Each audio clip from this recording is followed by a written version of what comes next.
Entonces, para que quede todo grabado, entonces vamos a hacer rápido una recapitulación. Entonces tenemos la prueba, vamos a trabajar con la prueba de Lilliefors, que la prueba de Lilliefors es un caso más general de la prueba de Kolmogorov-Smirnov. La prueba de Kolmogorov-Smirnov necesitamos especificar familia, necesitamos especificar parámetros. En la prueba de Lilliefors no es necesario, simplemente especificamos la distribución y con eso podemos realizar todos las demás estimaciones. ¿Por qué? Porque justamente los parámetros que utiliza la prueba de Lilliefors van a ser la media Sx barra, que es la suma de x y entre n, y su varianza va a ser estimada por S cuadrada. S cuadrada va a ser la suma de las x y menos x barra al cuadrado entre n menos 1. Entonces, con esta prueba de Lilliefors vamos a estar empleando la prueba de normalidad y la prueba de exponencialidad. La prueba de exponencialidad, posteriormente la vamos a ver. Pero una vez que se especifican estas distribuciones, vamos a empezar a trabajar, ¿no? Entonces, con esto vamos a trabajar con la misma base de datos de la vez pasada. Entonces, ya una vez que fijamos nuestro entorno de trabajo, hacemos uso de la función read-csv y ponemos aquí el nombre de la base de datos. En este caso, el archivo de mi base de datos se llama ejercimiento y tiene aquí los datos, ¿no? Si recordamos, teníamos alrededor de 1.030.000 datos, pero para facilitar computacionalmente todo esto, vamos a trabajar simplemente ahora con 50.000 datos. Realmente la manera más adecuada es trabajar con el millón, pero recordemos que para ejecutar algo era muy tardado. ¿Por qué? Porque tenía que procesar 1.000.000 de datos. Entonces, por lo mismo, ahorita vamos a trabajar nada más con 50.000 y así mejora un poco la base de datos, ¿no? Entonces, para quien no estuvo la clase pasada, esta base de datos trae la información de los préstamos que se han emitido en un banco. Este banco se encuentra de manera particionada, de tal manera que los datos se comporten de una manera uniforme. Es decir, vamos a tener el ID del trabajador, que es la manera que el banco identifica a los trabajadores. Tenemos el capital ejercido, que es el monto de préstamo. Tiene su número de préstamo, la fecha en la que ocurrió dicho préstamo, el mes. Prima ejercida es el pago que tiene que hacer la persona que recibió el crédito de manera mensual. Entonces, por ejemplo, 1.523 es el pago que tiene que hacer mensualmente hasta cubrir los 13,000 pesos que pidió prestado, ¿no? Entonces, el total del importe ejercido es justamente la suma de la prima ejercida y el capital ejercido. Es decir, en este caso, el importe ejercido es de 14,000 pesos. Entonces, ahorita vamos a trabajar principalmente con el capital ejercido, que es el monto total del crédito que se le ofrece al trabajador. Entonces, queremos probar en un primer momento si la distribución sigue una distribución normal o no lo sigue. Entonces, automáticamente en la prueba de Lilliefors solamente nos bastaría comprobar qué es la distribución que vamos a estar probando y automáticamente sus parámetros están delimitados. Por ejemplo, aquí tenemos que en vez de dar una media ya establecida, como lo ocurría en la prueba de Kolmogorov-Smirnov, aquí simplemente vamos a poner que sigue una distribución X barra y una varianza S cuadrada, que S cuadrada recordemos que es la suma de las X y entre x y menos x barra al cuadrado entre 1 menos 1. Entonces, ahorita estamos trabajando con el millón de datos. Entonces, ¿cómo hacemos en R para que de manera aleatoria haga una submuestra de datos? Es muy sencillo, simplemente se escribe base, que base va a ser igual a la base que ya hemos dicho anteriormente. Hacemos los siguientes pipes, como se le menciona, que es de dplyr. Entonces aquí simplemente indicamos de base, indicamos el tplyr para el pipe para identificar que vamos a trabajar con esa. Entonces de base vamos a hacer una submuestra de 50,000 datos, ¿no?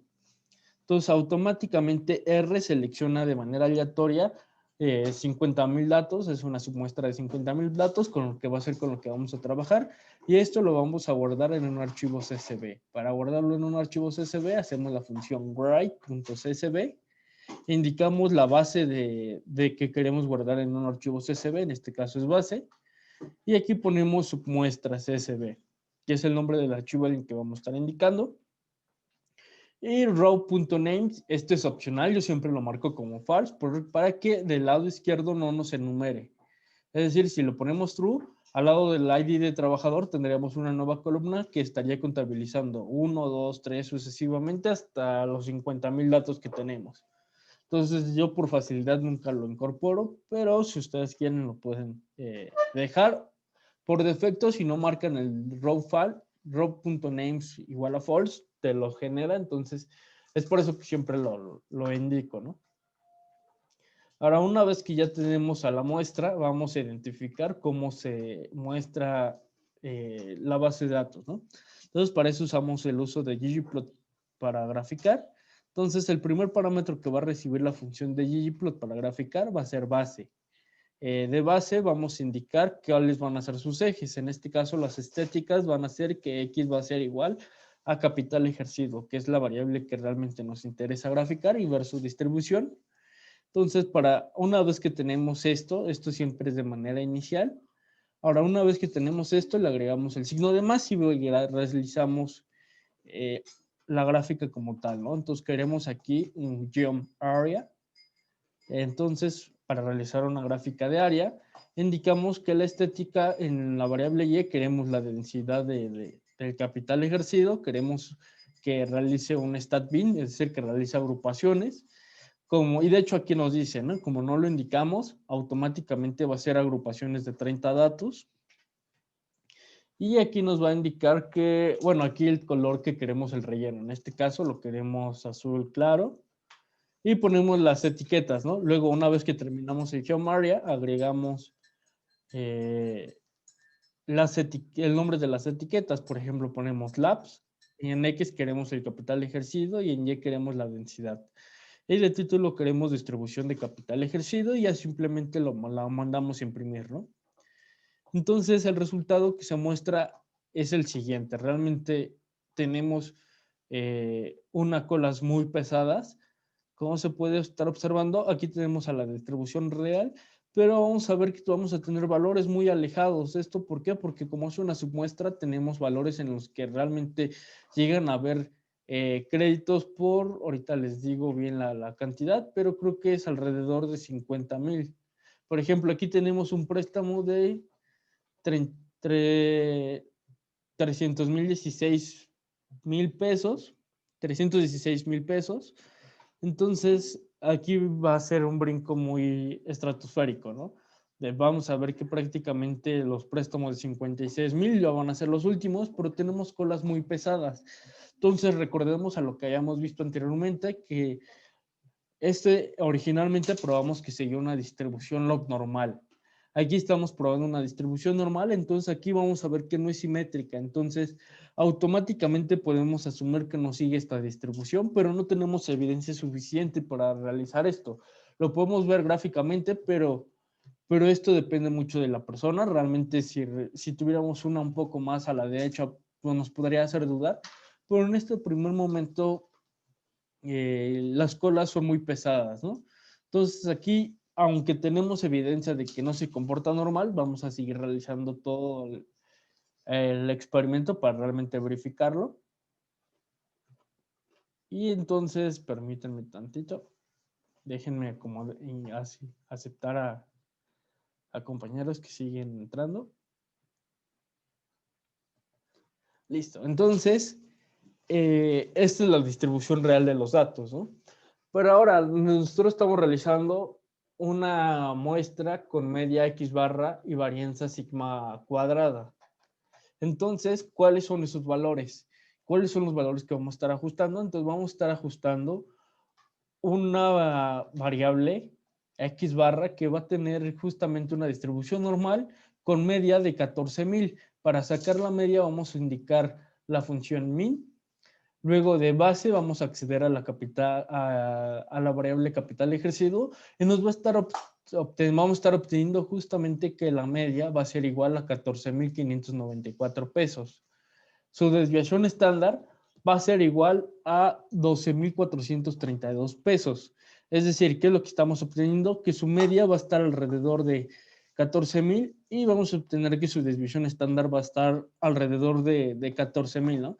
Es decir, esperamos que haya préstamos que estén alrededor de 2,000 pesos hasta préstamos de 26,000 pesos, ¿no? Bueno, 28,000 pesos en este caso, ¿no?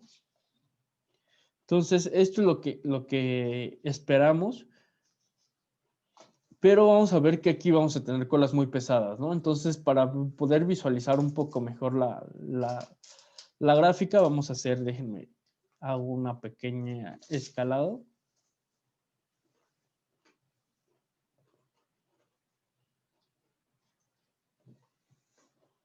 A ver, permite.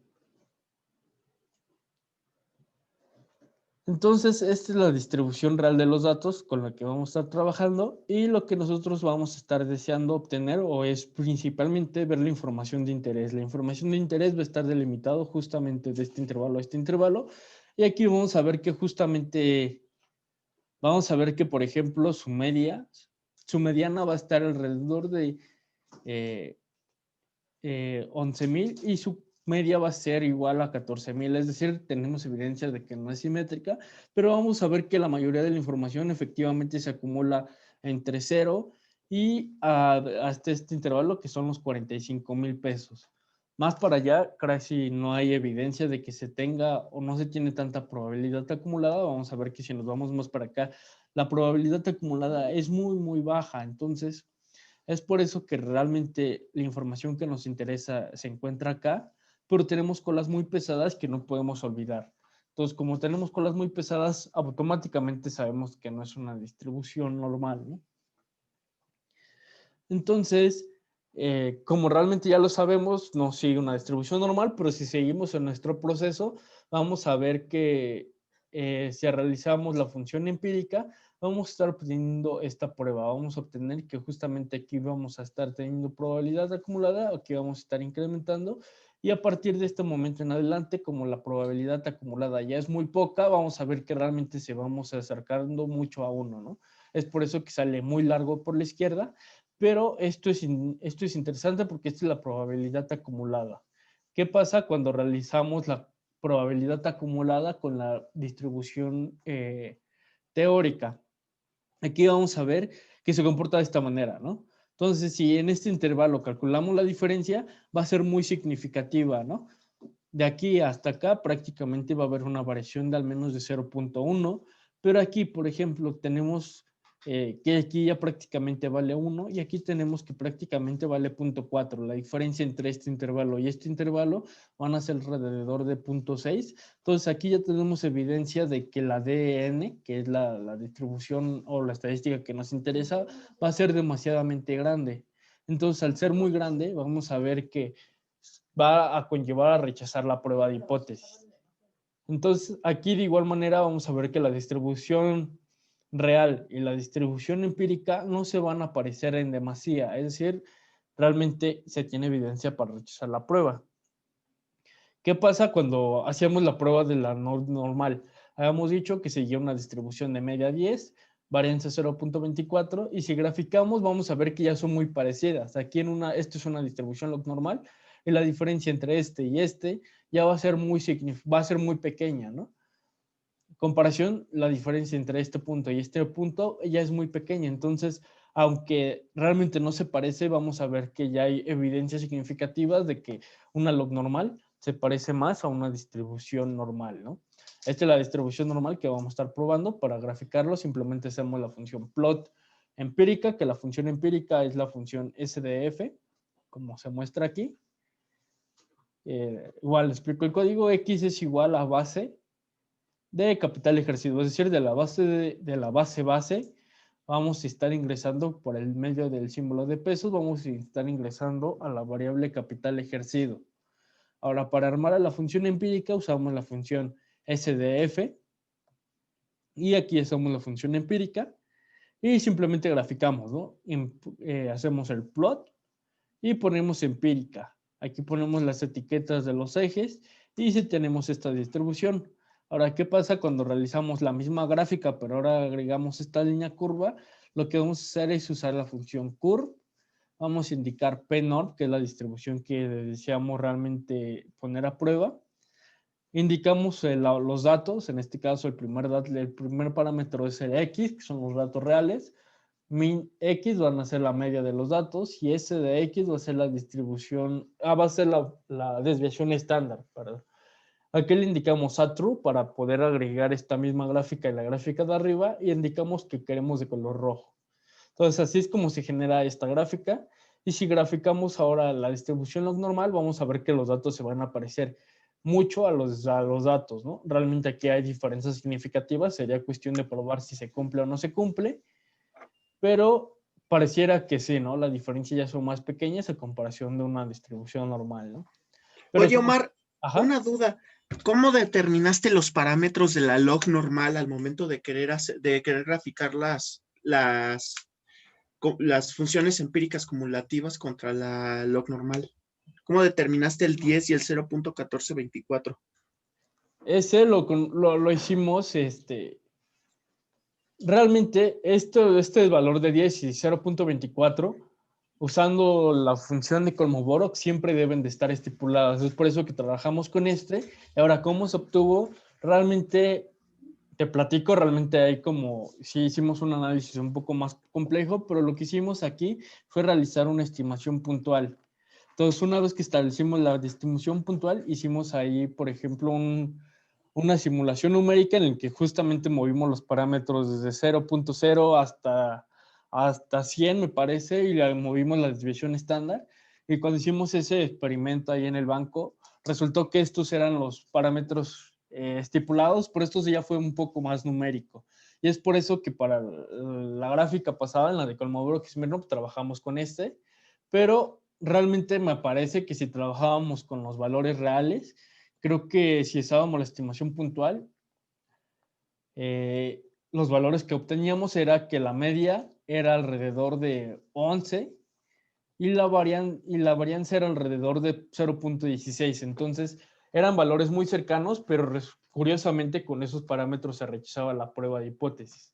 Entonces, por eso que lo realizamos de una manera un poco más numérica, pero sí, en teoría, con los estimadores puntuales te debería de dar idea suficiente de cuáles son los parámetros reales.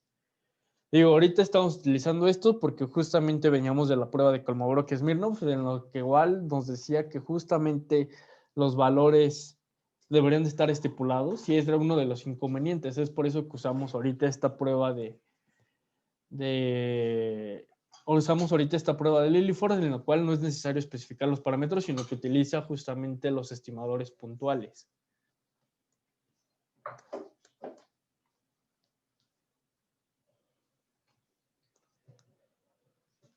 Pues bueno, ahora sí, justamente como estábamos trabajando con la distribución normal, entonces si seguimos con nuestro experimento, vamos a poder afirmar que realmente la distribución no se comporta como es de esperarse, ¿no?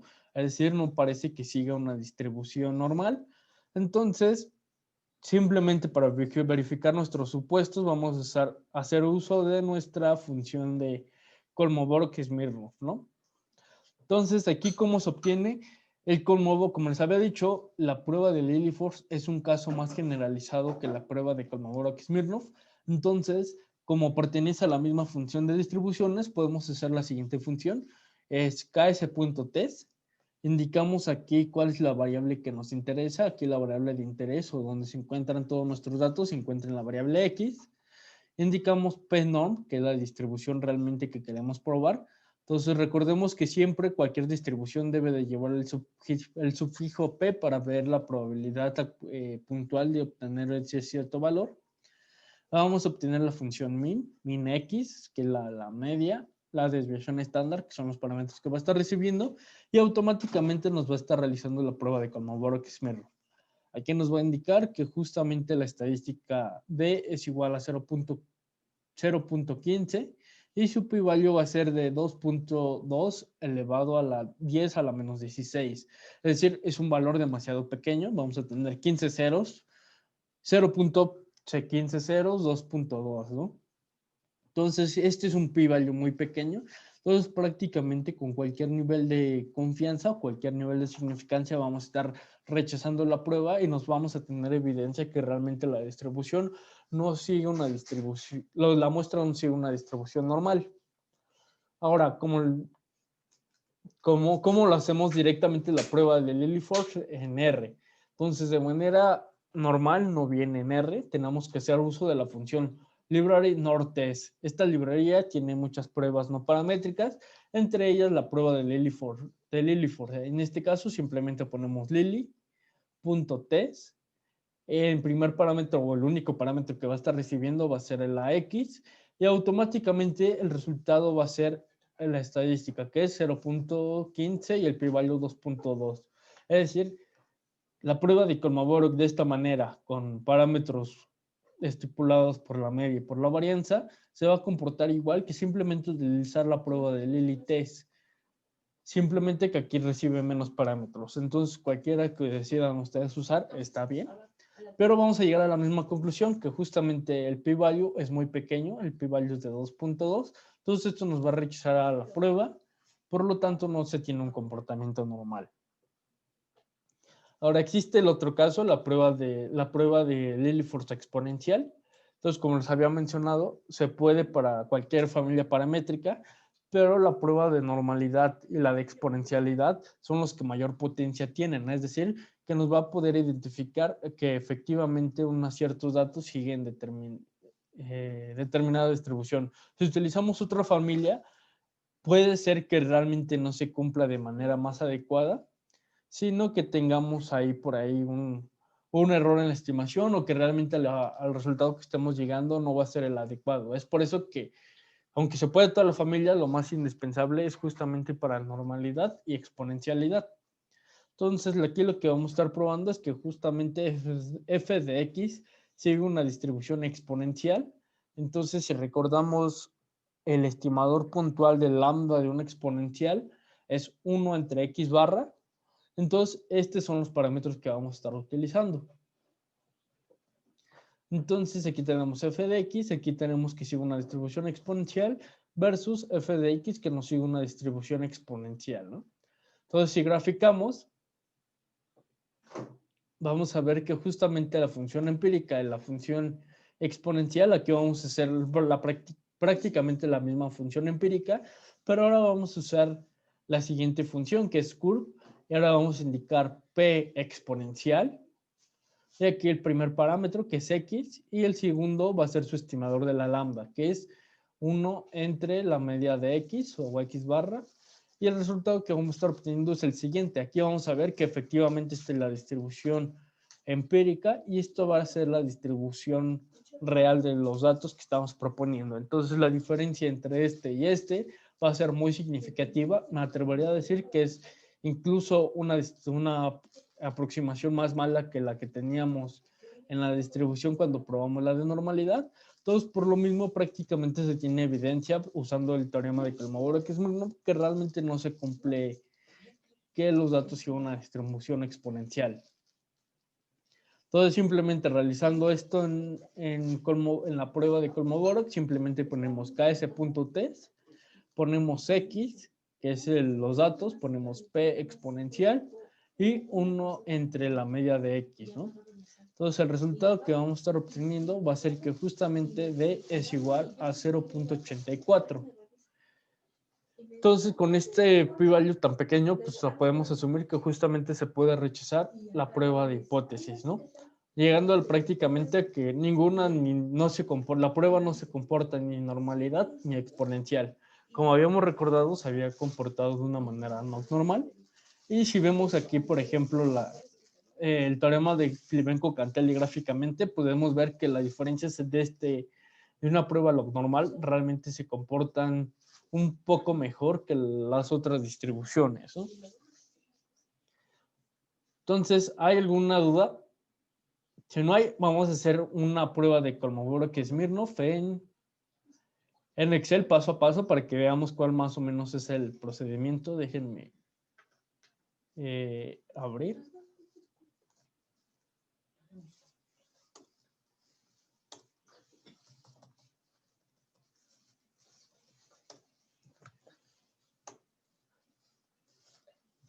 Entonces, igual déjenme les muestro.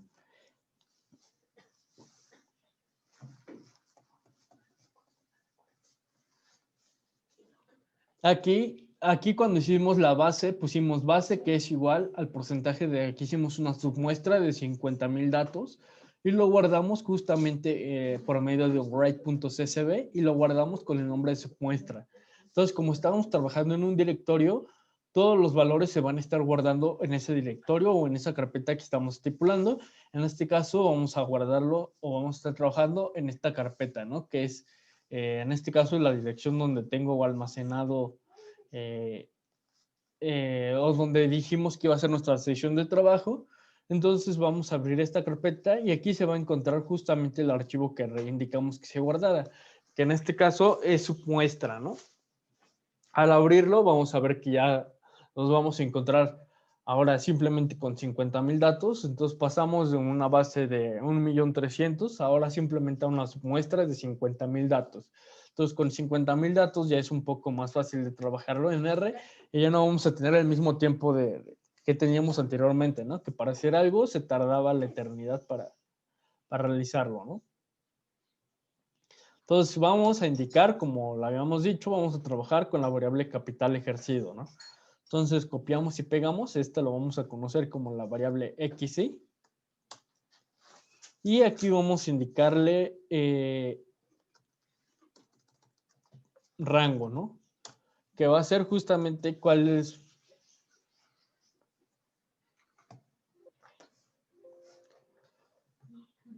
Entonces aquí vamos a indicar rango. Y ahí está. Entonces aquí vamos a indicar el rango. Este va a corresponder al rango 1, este va a corresponder al rango 3, sucesivamente, ¿no? Entonces, este simplemente va para organizarlo.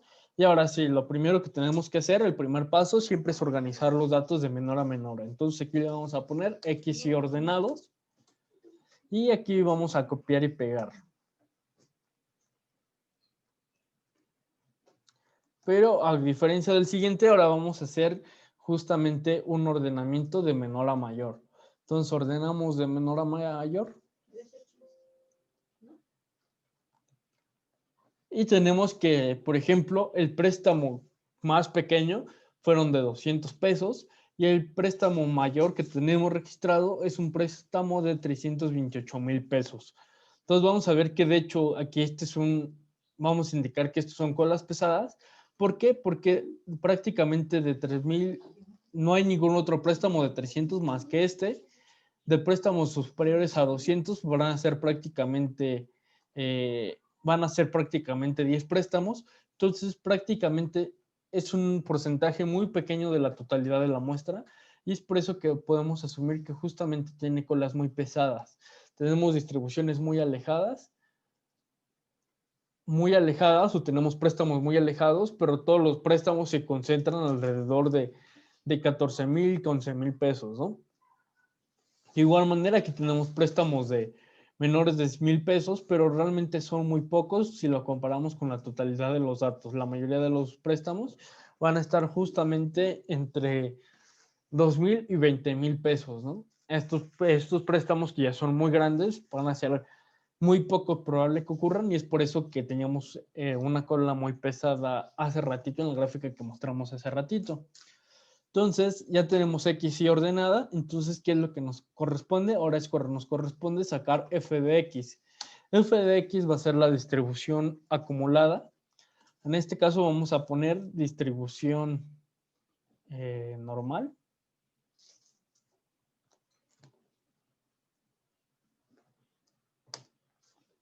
Aquí tenemos que la distribución normal vamos a estar poniendo que X va a ser XY, que son los valores que estamos deseando obtener. La media va a ser justamente el promedio. O déjenme mejor acá, ponerles aquí media. Entonces, una de las cosas que también tenemos que hacer es justamente sacar cuáles son su media y su distribución estándar, ¿no? Entonces, para sacar la media, simplemente ponemos promedio y seleccionamos todos los datos, ¿no? Entonces, aquí tenemos que justamente la media es de 14,500 y su desviación estándar le va a ser alrededor de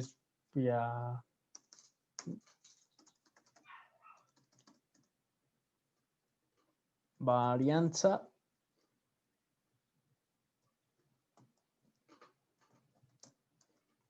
Entonces usamos la varianza proporcional porque es justamente la que tiene el n-1 y aquí seleccionamos todos nuestros datos, ¿no? Y ahora esto es la varianza, entonces para sacar la desviación estándar simplemente usamos, a ver, permítanme, déjenme ver qué es lo que ocupa Excel. Sí, Excel necesita, esto es la varianza, pero Excel necesita la desviación estándar, ¿no? Entonces la desviación estándar simplemente va a ser la raíz de la varianza. Entonces tenemos que justamente la varianza es igual de 12.432. Entonces, de esta manera, si ahora sí calculamos la probabilidad acumulada, vamos a estar viendo que justamente vamos a tener distribución normal. Y aquí vamos a indicar XY, que son los valores que vamos a estar obteniendo. Su media va a ser igual a 14.000 y su desviación estándar va a ser igual a 12.000. Y de aquí le indicamos que justamente lo queremos acumulado, es decir, queremos ver realmente f de x, la distribución acumulada, y tenemos que la probabilidad de que ocurra un préstamo de menor a 200 pesos es de 0.12, ¿no?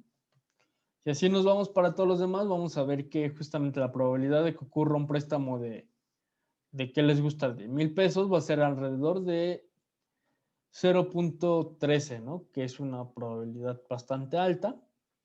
Y ahora ya tenemos la distribución acumulada. Ahora nos falta hacer la función empírica. Aquí ponemos empírica y aquí justamente ponemos 1, más bien ponemos rango entre 50,000. Entonces la probabilidad empírica que ocurra esto va a ser alrededor de esta manera. Y si vemos para acá, se va a estar desempeñando, ¿no? Digo, al último ya concuerda, pero si vemos al principio vamos a ver que esta diferencia ya son muy altas. Aquí ya prácticamente hay evidencia de que vamos a rechazar la prueba porque la diferencia entre este y este va a ser muy amplia, ¿no? Entonces aquí ponemos empírica f de n, ¿no? Y aquí ponemos f de n menos 1, que en este caso va a ser 0 y el siguiente va a ser este, ¿no? Es decir, lo vamos a estar recorriendo. Este va a ser 0, el siguiente n-1 va a ser 0.2, así sucesivamente hasta llegar al último que nos va a estar sumando 0.28. Entonces, ahora sí sumamos d más, que d más va a ser la diferencia en valor absoluto de la función f de x menos la función empírica. Entonces tenemos que la diferencia es de 0.12, como les habíamos dicho, esto es una diferencia muy grande. Ahora si ponemos de menos y esto lo ampliamos, vamos a estar calculando justamente la diferencia de la función empírica menos 0. Entonces de igual manera esta cantidad es muy grande y si ampliamos esto vamos a ver que tenemos los siguientes datos. Entonces ya hemos hecho prácticamente todos los procedimientos. Esto es realmente la diferencia de la prueba de Glibenko-Cantelli. Entonces sabemos de que si los datos realmente se parecen, estas diferencias van a tender a 0. Y aquí realmente las diferencias no tienen a 0. Entonces simplemente seleccionamos el máximo de los máximos. Entonces seleccionamos el máximo de los demás. Y luego seleccionamos el máximo de los de menos.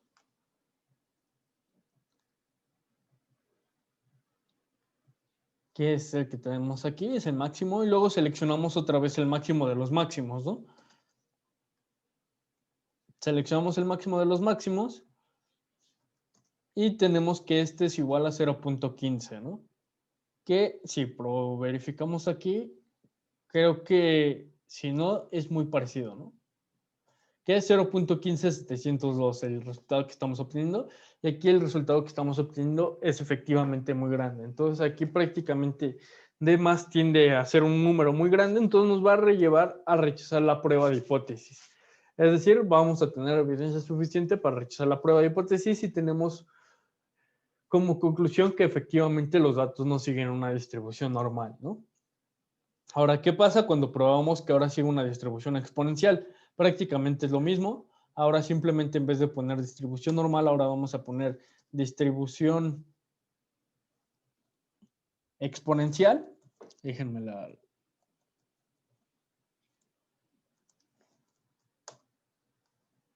Entonces aquí ponemos cuáles son los valores que deseamos acumular. Aquí indicamos su media. Y luego indicamos que lo queremos acumulado, ¿no? Entonces, esto lo recorremos para todos los demás.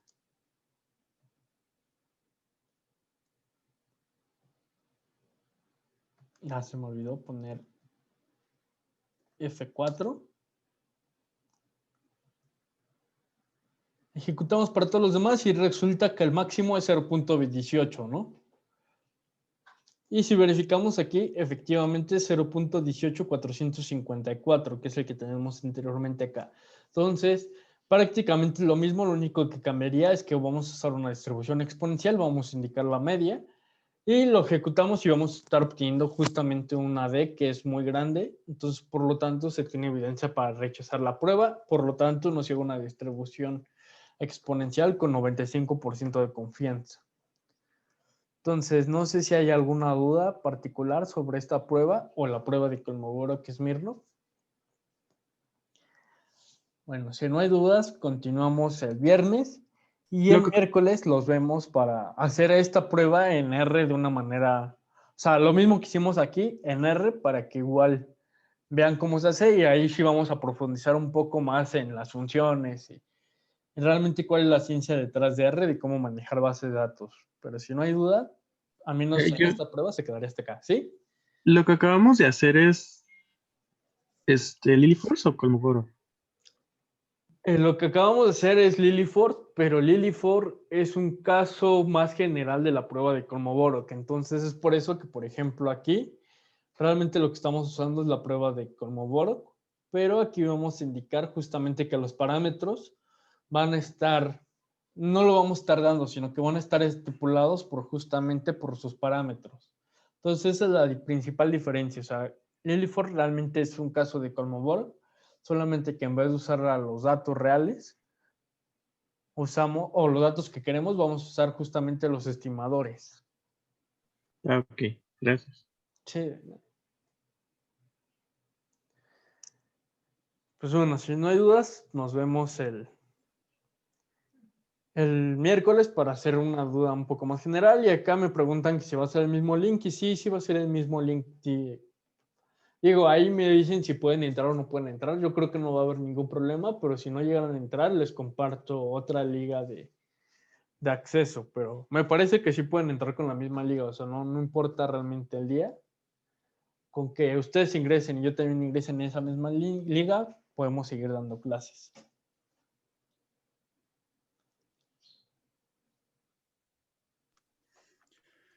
Omar, una duda. ¿Sí? Luego podríamos ver en otra clase o en otro momento un ejemplo donde tú subas algún certificado de DataCamp. Todo este, lo he intentado 3 veces con 3 cursos distintos y me manda siempre error en ese Flex Dashboard que no subiste donde tendríamos que subirlo. No sé si en otro momento, en otra situación podrías mostrarnos un ejemplo donde tú subes un certificado porque no me ha funcionado a mí. Pues si quieres el miércoles, que justamente tenemos ahí la clase, aprovechamos para ver como todas estas duditas de la plataforma igual. Perfecto.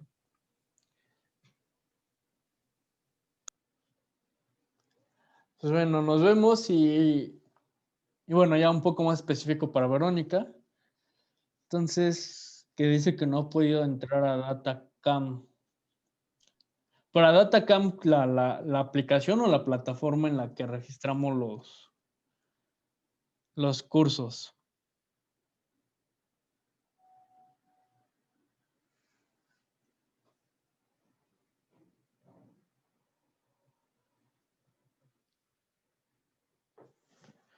A ver, permíteme tantito. Bueno, el caso de nada más para ver el caso de Verónica, entonces, digo, ya hasta aquí terminó, nada más va a ser como para ver este caso, entonces, si se quieren quedar, se pueden quedar. Gracias, Omar. Sí, de nada, nos vemos.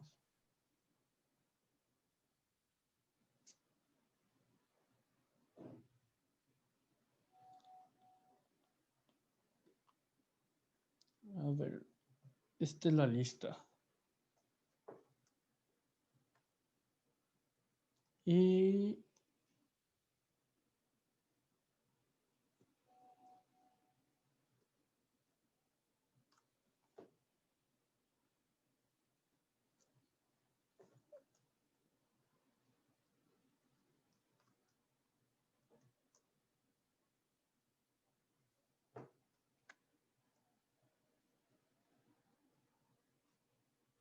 creo que sí, justamente esta es la lista, pero creo que no me parece tu nombre aquí, porque es Contreras, ¿verdad?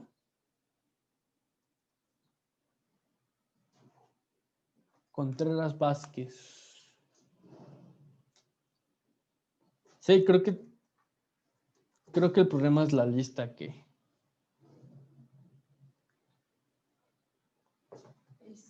Yasmín, vamos para que voy a jalar las sábanas. A ver, permíteme tantito.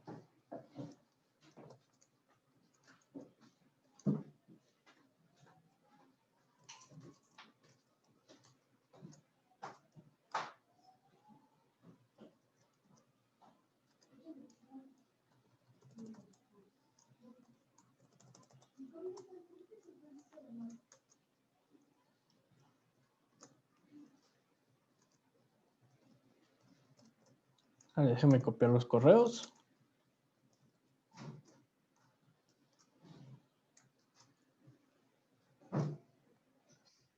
Y creo que ya quedó, pero ahora déjame ver qué se subió.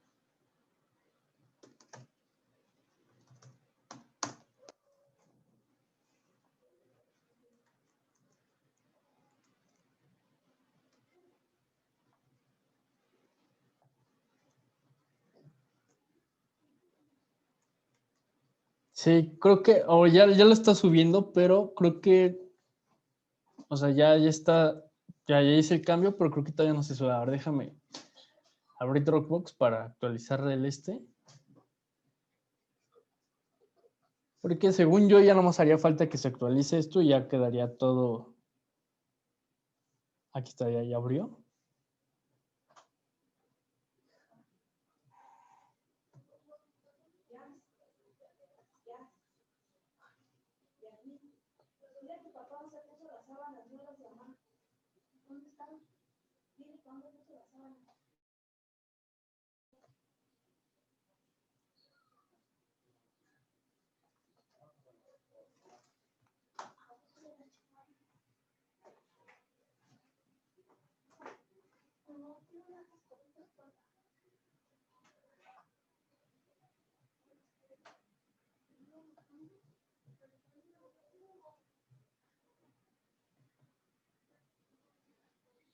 Ahora déjame igual mientras se termina de cargar, déjame ver acá también.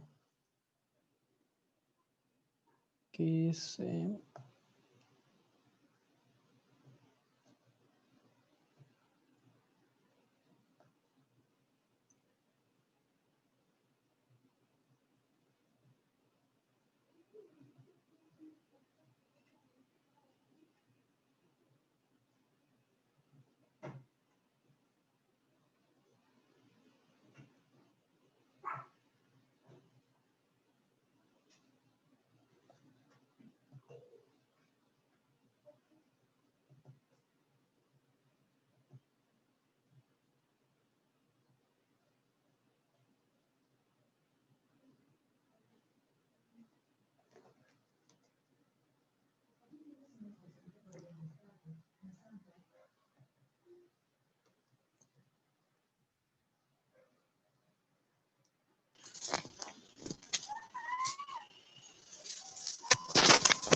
Ya, mira, acá justamente ya dice que ya se está subiendo. Entonces déjame que termine. Y ya ahorita que termine, yo creo que ya no había problemas ya con que no apareces.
Sí, entonces yo creo que ya quedó. O sea, nada más falta que se suba el este. Entonces yo creo que ahorita que se termine de subir, yo creo que no sé cuánto tiempo se tarda porque creo que está sincronizando como todo lo demás. Entonces yo creo que termine ese y ya no habría problema. Pero sí, igual, si no, me mandas por ahí un correo para verificar si sí se puede o no se puede, pero me parece que ya ahorita ya se puede. Deja nada más que se termina de sincronizar esto y ya.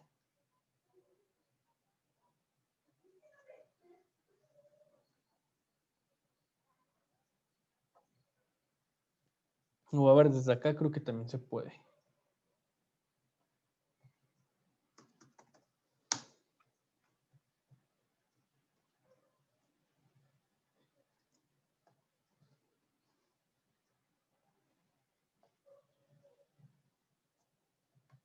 Que es en...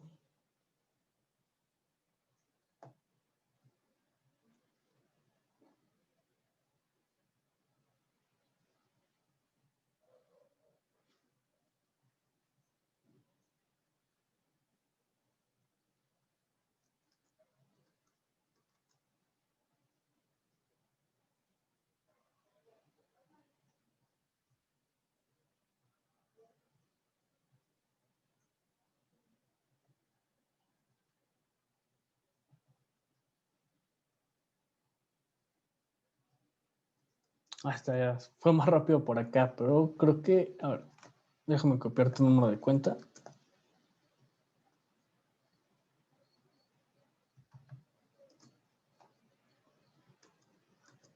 No, dice que no lo encuentro todavía. Si no lo encuentra, yo creo que... Ahora déjame revisar bien el código, porque creo que como tu número de cuenta tiene un número menos, yo creo que tal vez sí es por ahí también. Ahora déjame le pongo un 0.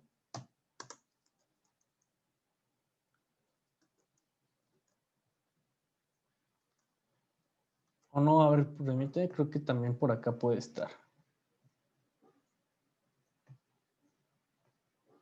Pero sí, lo checo y te agrego. Según yo ya lo había corregido, pero...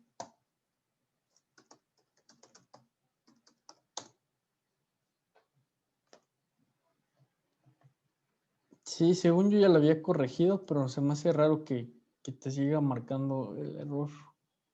Pero sí, lo corrijo y te mando mensaje cuando ya lo tenga, ¿va?